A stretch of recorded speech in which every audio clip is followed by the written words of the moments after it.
I'm gonna ask this question though. How many of you guys are in love in this room tonight?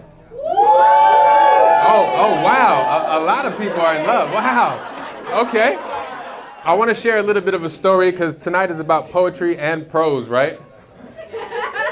How many of you guys have ever been to the emergency room?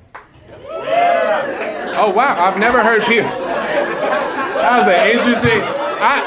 I'm skeptical about whether or not you've been to the emergency room. Nobody's like, yeah, I've been to the emergency room, woo! Like, that is not the response, because I have been there. And I want to tell you a story about the first time I went to the emergency room. So, my roommate actually, at the time, had put together a UFC fight night. Which, how many of you guys have friends that put together these types of fight nights? They're very important, right? Like, they treat them like a religious experience, right? So there was like food, everybody was coming over, he was worshiping the TV right before it started, like it was all going down. So everything was ready. And then I start to get this pain in my right side. And it's a pain that I've never ever experienced before. So how many of you guys come from families where everybody self-diagnoses and then they have the solution? Do you guys have that? So my Puerto Rican side and my Persian side have two different ways of dealing with like ailments. On my Puerto Rican side, everything is about Vicks Vapor Rub. So when I was growing up, my grandmother, anything that would happen to me, she's like, pon un poquito de Vicks, which just means put a little bit of Vicks on it.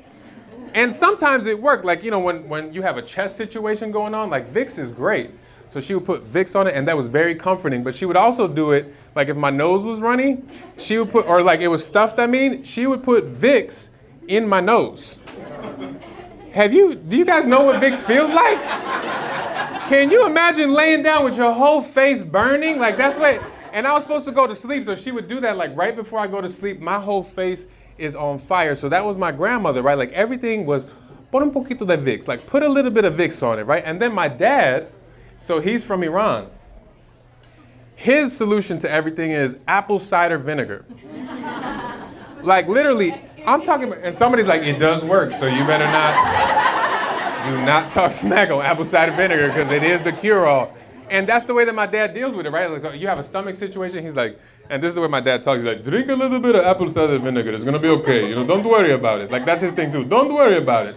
So for everything, like you could break your arm, he's like, put some apple cider vinegar on there, I got bad grades, put it on the test, like it's just, everything is apple cider vinegar. So I became that kind of adult where I start to feel this pain in my side. And then all of a sudden I'm like, okay, how do I deal with this? I gotta figure out what's my next move. So I look at my roommate and I tell him, I've never said this to anybody. I said, I think I gotta go to the emergency room. And it was so funny because he looked at me and he said, you sure?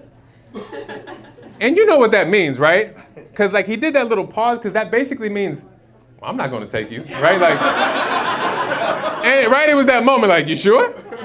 Because I feel like he would have been more down if I was like, go get the butter knife, we're going to open it up right now. Like he would have been like, yeah, let's do this, right? Like, because he's a UFC man. And I started to like crouch over. It was getting horrible for me. Luckily, we had a friend who doesn't like UFC. He comes in, he's like more into ballet. You know what I mean? So like he comes in and he's doing his moves. Actually that's the way he enters rooms and he's like doing all his moves and he's like, how's everybody doing? My roommate looks at him and says, hey, Johan needs to go to the emergency room. Can you take him? And so he was ready. He was like, yes. And so he did a spin. He like went to get the car and then I'm like slowly moving and I'm like, my breathing situation is changing. I get in the car, we start to drive. And at this point, I feel like I'm going into labor. Like I'm in the car and it's like, and I'm like trying to breathe, but this pain is getting worse and worse. And it felt like there was like a little ninja in my side and he just kept stabbing me over and over again. And so I didn't know what was gonna happen. We finally get to the emergency room. They come out with a wheelchair. And they put me in the wheelchair and basically the lady asked me this question. She says, where's the pain on a scale from 1 to 10? Which to me is one of the dumbest questions to ask somebody who's in pain, right? Let alone a guy who can sometimes be a little bit like, no, I'm good, I'm good, I'm okay. So I said 7.5. But in reality, I had skipped past the numbers And I was like, it's like A, B, C, D, E, F, G, like status. And in my mind, I want to tell her, look, I see Jesus. Like, he's just kind of like, come on, let's. Like, that's what I was like, is there a number for seeing Jesus? Like, he's just like, let's go. It's time for you to leave, like. So we're rolling in. I finally, we get into the whole section where everybody's dying. Like, they put me on a bed. When you get into the emergency room, like, you get on the bed, and everybody's dying right there, right? All I hear, the first thing I hear, I get there and they're like, oh, help me. And then I felt pressure because I was like, no, help me. You know what I mean? Like, you feel like you got to compete because you're dying more than that other person, right? And finally the doctor comes in. He tells me, oh, well, you have kidney stones. Did somebody diagnose me already? He's like, knew it from the first one. Let's go. This story was too easy. You are not M. Night Shyamalan. Just keep peeing, drink a lot of fluids, and keep peeing, and eventually you're going to pee out a little rock. And then you'll be good. Don't even worry about it. And it was interesting because so many people told me, they were like, that pain is the closest for men to giving birth or labor. Couple things. Somebody said no. And there are a lot of women that say that too. They're like, no, don't try to compare it. You're never gonna know, right? What was interesting to me about when people would tell me that is I'm like, yeah, but when a woman gives birth, she has a baby. Like she has a potentially useful part of the world that can contribute to things, right? When I pee out this rock, I have a rock. Like what am I gonna do? Like make a necklace or a bracelet? Like, am I gonna, name it? Is this like Pablito the Pebble situation? Like, what am I gonna do?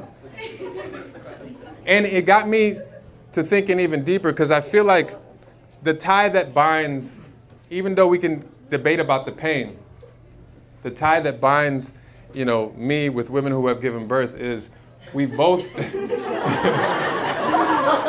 have both experienced a high level of pain. Maybe theirs is more. But I wonder, maybe, you're like, not maybe. And that helped me sort of realize, all of us are going to experience pain. And that's another sort of connecting point for everybody in this room. The question becomes for all of us is, will we create life from our pain?